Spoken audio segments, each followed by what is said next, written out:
नमस्कार विद्यार्थियों, हमारे YouTube चैनल सब्जेक्ट प्लस पर आपका हार्दिक अभिनंदन, स्वागत, वंदन। आज हम प्रारंभ कर रहे हैं कोशिका विभाजन को लेकर एक महत्वपूर्ण प्रश्नों की श्रृंखला। ये वो प्रश्न है जो कंपटीशन एग्जाम की दृष्टि से काफ़ी महत्वपूर्ण है और इनको हम अभी देखने जा रहे हैं। सबसे पहला प्रश्न जो हम देख रहे हैं वो है कोशिका चक्र की सबसे सक्रिय अवस्था है। कोशिका चक्र सेल साइकिल है, इसकी सबसे सक्रिय अवस्था कौन सी है? ऑप्शन देखें, फर्स्ट प्रोफेज, मेटाफेज, टीलोफेज और इंटरफेज। देखिए विद्यार्थियों, कोशिका चक्र की जो सबसे महत्वपूर्ण और सक्रिय अवस्था है वो है इंटरफेज अवस्था।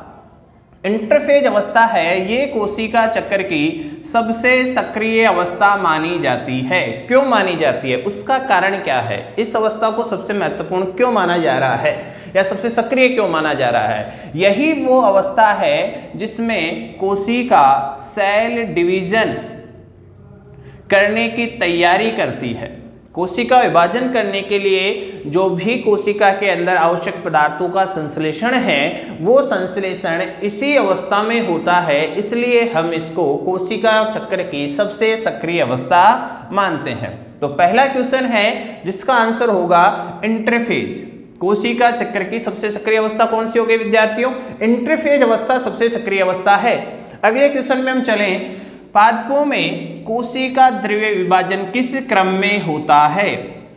क्रम बताना है विद्यार्थियों यहाँ पर कि कोशिका द्रव्य विभाजन है वो किस क्रम में होगा। ऑप्शन पे हम देखें तो पहला ऑप्शन है अभिकेंद्री क्रम, अपकेंद्री, सेकंड ऑप्शन, थर्ड बहुकेंद्री और अंतःकेंद्री। अब हम कोशिका द्रव्य विभाजन पिछले वीडियो में देख चुके हैं। हमने वहां देखा कि कोशिका द्रव्य विभाजन जो है वो प्लेट मेथड और क्लीवेज मेथड, दो मेथड से संपन्न होता है। प्लेट मेथड जो है वो प्लांट कोशिकाओं में होता है और क्लीवेज मेथड है वो जंतु कोशिकाओं में होता है।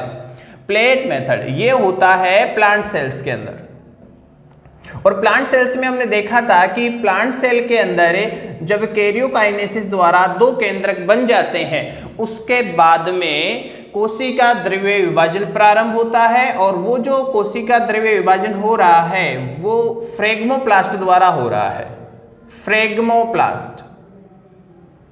फ्रेगमोप्लास्ट बनता है दोनों केंद्रकों के बीच, और यही फ्रेगमोप्लास्ट है वो आगे की तरफ बढ़ता है और कोशिका झिल्ली या कोशिका भित्ति तक पहुंचकर एक कोशिका को दो कोशिकाओं में डिवाइड करता है। तो ये अपकेंद्री क्रम होगा। यहाँ अपकेंद्री क्रम क्यों होगा वो समझें। यहाँ विभाजन यहाँ से प्रारंभ हुआ, केंद्र से परिधि की ओर जा रहा है, तो केंद्र से परिधि की ओर जाना कौन सा क्रम हो गया बच्चों?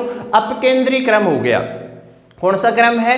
अपकेंद्री क्रम। और अगर हम क्लीवेज मेथड की बात करें तो ये होता है एनिमल सेल, जंतु कोशिकाओं में।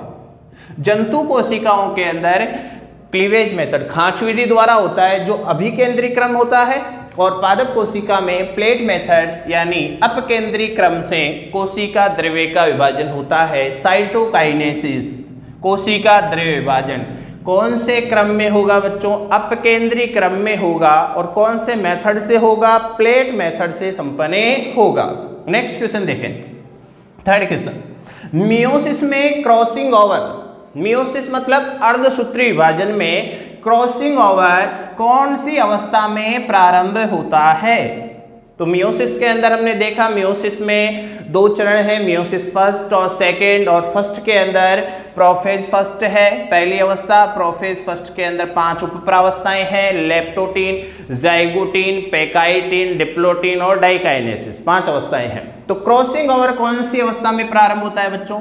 पेकिटीन या जिसको पेकाइटीन अवस्था भी कहते हैं, पेकाइटीन अवस्था के अंदर क्रॉसिंग ओवर संपन्न होता है। क्रॉसिंग ओवर क्या होता है? क्रॉसिंग ओवर समजात गुणसूत्रों के बीच जीनों की अदला बदली या गुणसूत्र खंडों की अदला बदली को कहा जाता है, जीन विनिमय या क्रॉसिंग ओवर। तो कौन सी अवस्था? आंसर क्या होगा यहाँ पर? यहाँ होगा पेकाइटीन अवस्था। क्रॉसिंग ओवर का प्रारंभ कौन सी अवस्था में होता है? पेकाइटीन अवस्था में। और क्रॉसिंग ओवर दिखाई कौन सी अवस्था में देता है? पेकाइटीन से नेक्स्ट अवस्था कौन सी है? डिप्लोटीन में ये दिखाई देता है और पेकाइटीन में ये प्रारंभ होता है। याद रखना है। यहाँ पहुंचा क्या गया है, पहुंचा गया भाई यहाँ पे प्रारंभ। प्रारंभ कौन सी अवस्था में होगा, पैकाइटिन अवस्था में। नेक्स्ट क्वेश्चन, 200 पराग कणों को उत्पन्न करने के लिए कितने अर्धसूत्री विभाजन आवश्यक होंगे। अर्धसूत्री विभाजन, अर्धसूत्री विभाजन जब पूछा जाता है तो आपके दिमाग में एक प्रश्न यहाँ पर अपने आप बन जाना चाहिए कि इस विभाजन में एक कोशिका से कितनी कोशिकाएं बनती हैं, 4 कोशिकाएं, 4 कोशिकाएं बनती हैं। और अर्धसूत्री विभाजन जो है वो पौधों में जब बीजाणु जनन होता है और जंतुओं में जब युग्मक जनन होता है तब संपन्न होता है। तो हमें पता है परागकण, परागकण बनने की जो प्रक्रिया है वो पौधों में लैंगिक जनन का हिस्सा है और लैंगिक जनन के अंदर अर्धसूत्री विभाजन होता है। तो बताएं 200 परागकण, 200 परागकण बनने के लिए कितने अर्धसूत्री विभाजन होंगे। तो यहाँ देखो परागकणों को बनाने वाली जो कोशिका होती है उसको कहते हैं पोलन मदर सेल, पराग मात्र कोशिका।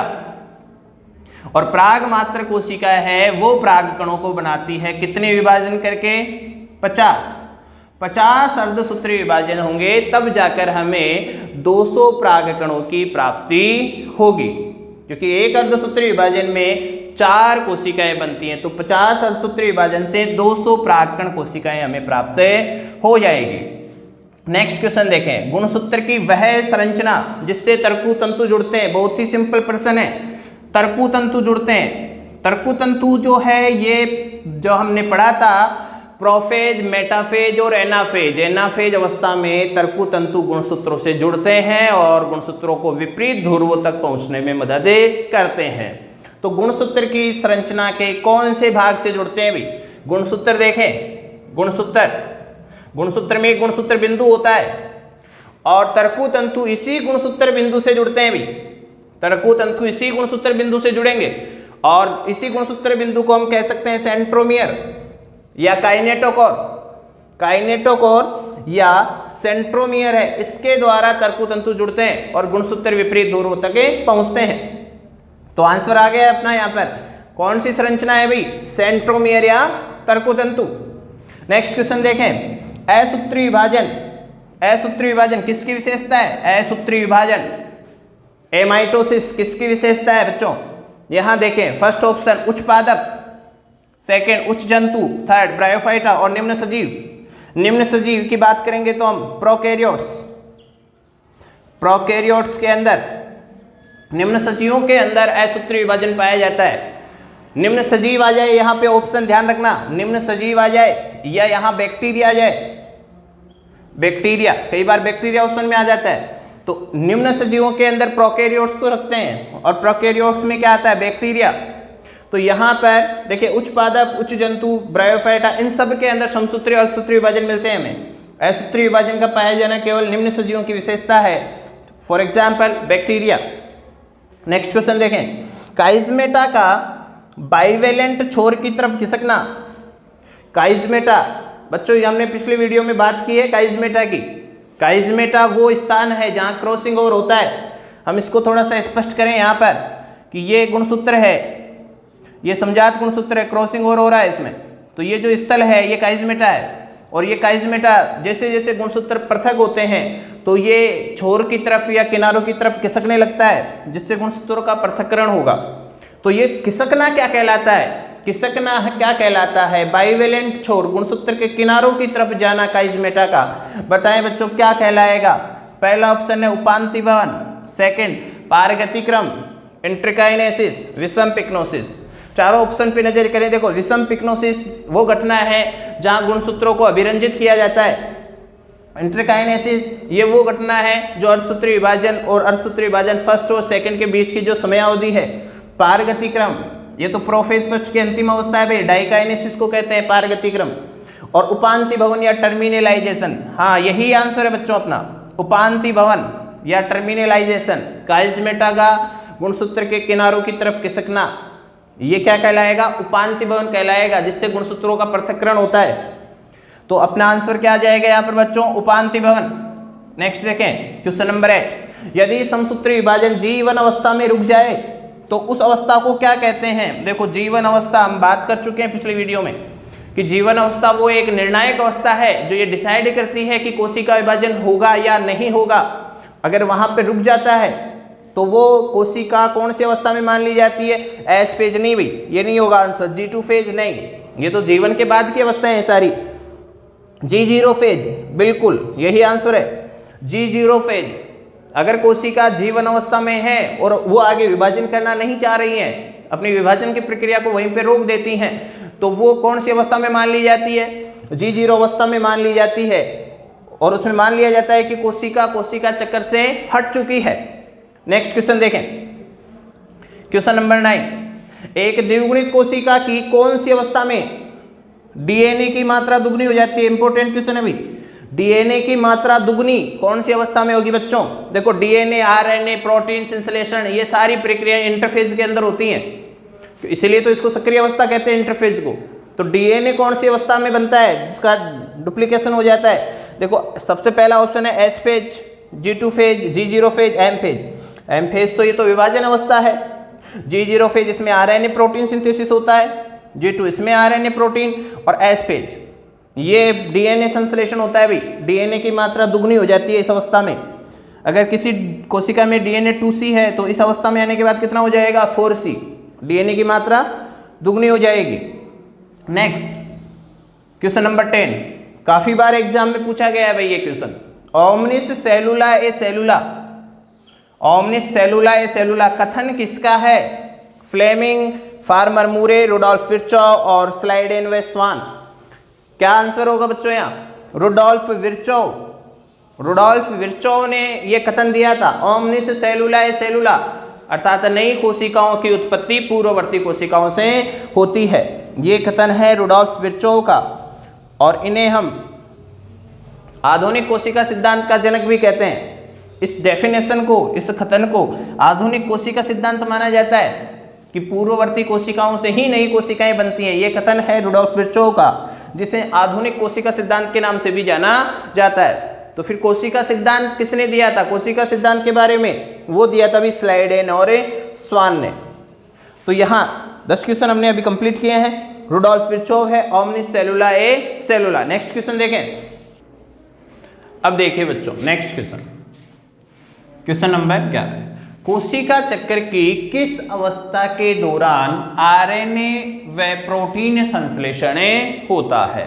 देखिए बच्चों, संश्लेषण का जो कार्य है वो होता है इंटरफेज के दौरान। इंटरफेज के दौरान संश्लेषण कार्य होता है, और इंटरफेज के अंदर 3 प्रावस्थाएं हैं, G1, S और G2।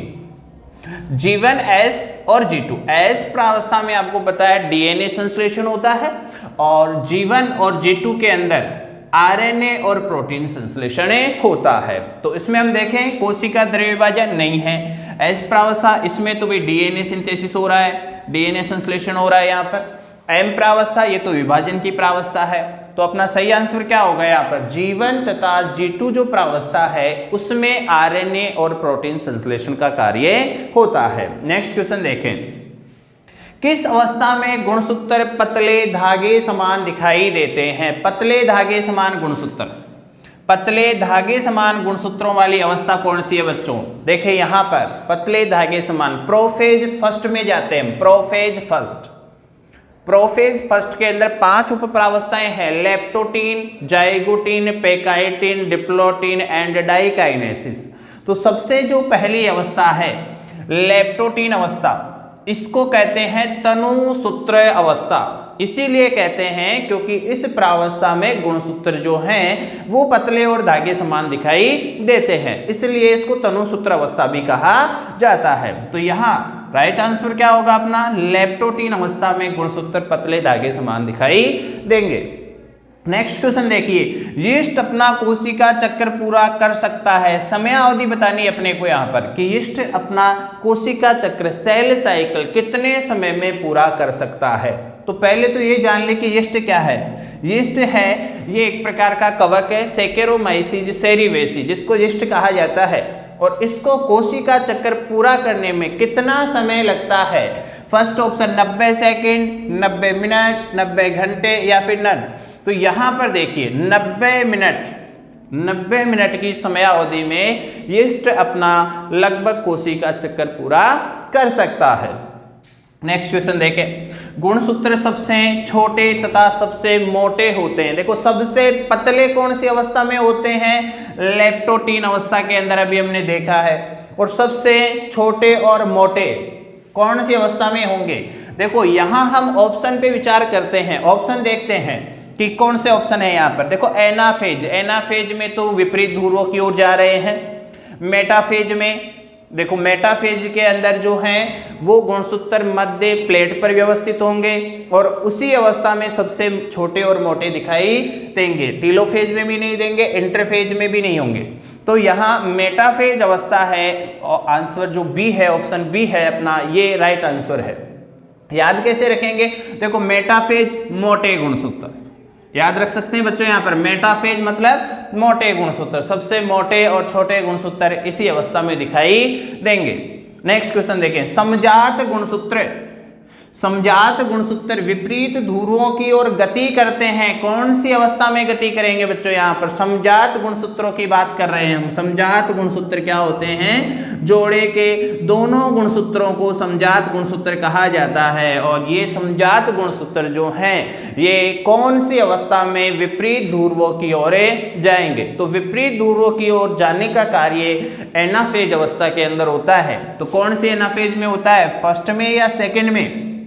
देखो बाकी ऑप्शन देखें, मेटाफेज में तो मिड प्लेट पर होते हैं, लेप्टोटीन है, ये तो यहाँ पर विपरीत ध्रुवों की ओर जाएगी नहीं है, तो प्रोफेज फर्स्ट का भाग है। तो एनाफेज फर्स्ट या सेकंड, दो ऑप्शन बच रहे हैं अपने पास।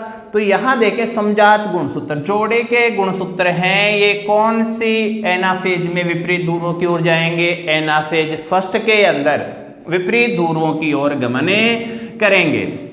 फिर देखिए नेक्स्ट प्रश्न, यदि एक द्विगुणित कोशिका को, द्विगुणित कोशिका 2n, एक 2n सेल है, उसको कॉल्चिसिन दे दें, उससे उपचारित किया जाए तो वह बन जाती है। थोड़ा कॉल्चिसिन के बारे में हम विचार करें। कॉल्चिसिन क्या है, कॉल्चिसिन एक रसायन है। कॉल्चिसिन एक रसायन है जो कॉल्चिकम ऑटमनेल पादप से प्राप्त होता है और इसको समसूत्री विष कहा जाता है।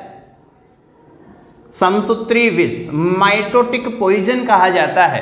अगर कोई कोशिका समसूत्री विभाजन कर रही है और समसूत्री विभाजन की वो इंटरफेज अवस्था में है, उस समय अगर उसको कॉल्चिसिन रसायन दे दें तो वो समसूत्री विभाजन वहां पर रुक जाता है। तो द्विगुणित कोशिका है और उसको कॉल्चिसिन रसायन दे देंगे तो वो उपचारित करेंगे तो वो कोशिका है, उसकी गुणिता पर क्या प्रभाव पड़ेगा, गुणिता पर प्रभाव पड़ेगा कि कॉल्चिसिन रसायन है, कॉल्चिसिन रसायन जो है वो एस प्रावस्था के बाद में समसूत्री विभाजन के इंटरफेज को रोक देता है। यानी गुणिता कितनी हो जाएगी, चतुर्गुणिता। डीएनए मटेरियल है उसका डुप्लीकेशन हो जाता है, डुप्लीकेशन हो गया तो 2n का था उसका लिया 4n, जितना मटेरियल तैयार हो चुका है वहां पर 4n चतुर्गुणिता वाला मटेरियल जो है वो एस प्रावस्था में तैयार हो जाता है। 2n है तो 4n का मटेरियल तैयार हो जाता है और आगे जाके फिर डिवाइडेशन होता है। तो अभी डिवाइडेशन ये करने नहीं दे रहा है, ये उसको वहां पे रोक रहा है समसूत्री विभाजन को। तो कोशिका के अंदर कौन सी गुणिता आ जाएगी, 4n, चतुर्गुणिता की स्थिति कोशिका में उत्पन्न हो जाएगी। कॉल्चिसिन के लिए याद रखेंगे समसूत्री विष है, ये कोशिका विभाजन को रोक देता है इंटरफेज अवस्था में। फिर देखें नेक्स्ट क्वेश्चन, मियोसिस शब्द किसने प्रस्तुत किया, फ्लेमिंग, बावेरी, रॉबर्ट हुक, फार्मर और मुरे। तो किसने दिया, देखो यहाँ पर रॉबर्ट हुक तो आपको पता है सब कोशिका की खोज की थी इसने, और फार्मर और मुरे, देखें ये अपना राइट आंसर है। फार्मर और मुरे हैं, इन्होंने सबसे पहले मियोसिस शब्द का प्रस्तुत किया था।